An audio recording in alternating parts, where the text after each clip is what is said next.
ছেলেমেয়ে অবশ্যই বোঝেন এই কর্মটার মধ্যে আমরা জড়িত, ওরা থেকে বয়স সবাই জড়িত। আমরা কিন্তু এই ব্যবসায়ী, আমাদেরকে যা দেখেন আমরা ব্যবসা করি, এর পাশাপাশি দ্বীন ইসলামে খিদমত করার জন্য আল্লাহ পাক আমাদেরকে এই পৃথিবীতে পাঠাই দেন ব্যবসা প্লাস আমাদের দ্বীন ইসলামে খিদমত করে দেন। এই উদ্দেশ্যে আমরা কিন্তু আসছি। পীরানে এজানগণ খাস করে হুজুর কায়েদে মিল্লাত হুজুর সৈয়দি মুর্শিদি আকাই মারজাই সৈয়দ মাহমুদ আশরাফ শফিউল গিলানি মদদুল্লাহ নুরানি ওনার নামে যে প্রোগ্রাম আজকে আমরা করতে পেরেছি দ্বিতীয় বছরে, গত বছরে হয়েছিল, এই বছরেও আমরা এই প্রোগ্রাম ইনশাআল্লাহ করে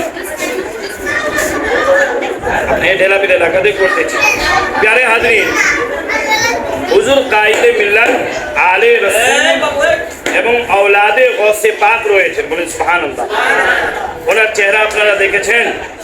হ্যাঁ, ওনার चेहरा देखले खास तौर से मुझे वो अशार याद आता है कि किसी शायर ने कहा है कि चेहरे से समझ में आता है कि ये जन्नत के फूल है और खुशबू बता रही है कि ये आले रसूल है। आले रसूल तो সবাই নিজেকে দাবি করে, এখন তো বাংলাদেশের মধ্যে অনেক আশরাফ শফিউল গিলানি ওনার জন্মদিন উপলক্ষে সর্বপ্রথমে আমি কোরআন থেকে তেলাওয়াত করার জন্য অনুরোধ করবো আমাদের ধর্ম বিষয়ক সম্পাদক জনাব মৌলানা সাজাদা সাফি।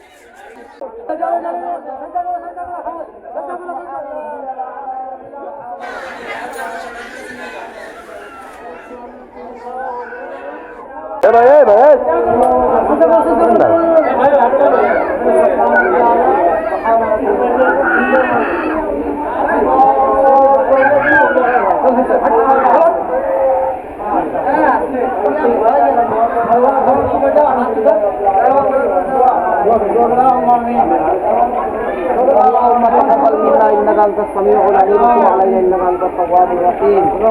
صلى الله تعالى على خير خلق محمد واله واصحابه اجمعين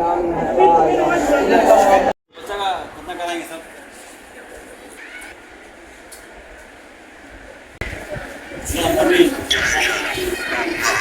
اللهم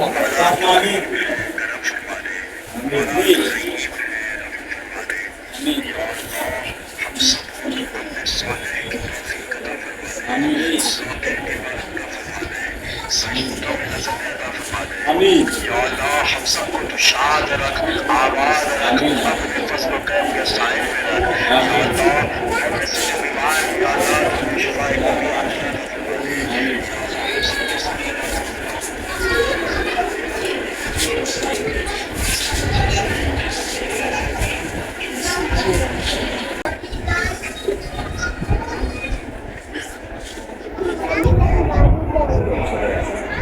কমিটি করবো। এখানে একটা প্ল্যানিং আমাদের আছে, একটা কমিটি করে আপনাদেরকে সবাইকে নিয়ে বসে আমরা পূর্ণাঙ্গ একটা কমিটি করে দিই।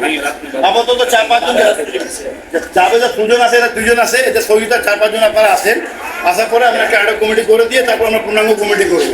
আপনাদেরকে নিয়ে অথবা 10 দিন 15 দিন পর বসে সবাইকে নিয়ে একটা চা চক্র করবো, ওখানে একটা কমিটি করে দেবো। এই কমিটি কিন্তু আমাদের সাথে ইনক্লুড হয়ে যাবে। যখন যে কোনো সমস্যা হলে তখন আমরা কিন্তু প্রত্যেকটা কাজে আসবো। বছরে একবার আসলাম, চেহারা দেখালাম, চলে গেলাম, ঈদের নামাজ পড়ে, এরকম না। আমরা পাশে থাকবো, সকাল বিকাল রাত যে কোনো সমস্যা হলে আপনারা আমাদের পাশে থাকবেন। এবং আমাদের একটা মহিলা কমিটি আছে, যারা প্রত্যেক মাসে একটা ফাতিহা প্রোগ্রাম হয়। ইনশাআল্লাহ আপনাদের মহিলাদেরকে নিয়ে আমরা এক করতে যাচ্ছি। যারা মহিলারা সন্তুষ্ট হয়ে গেলে তিনি ইসলামও শিখবে, প্লাস ইসলামের কিছু কর্মে জড়াবে। এটা একটা কমিটি আমরা করা হবে। সেটার জন্য আমরা বক্তব্য দিই।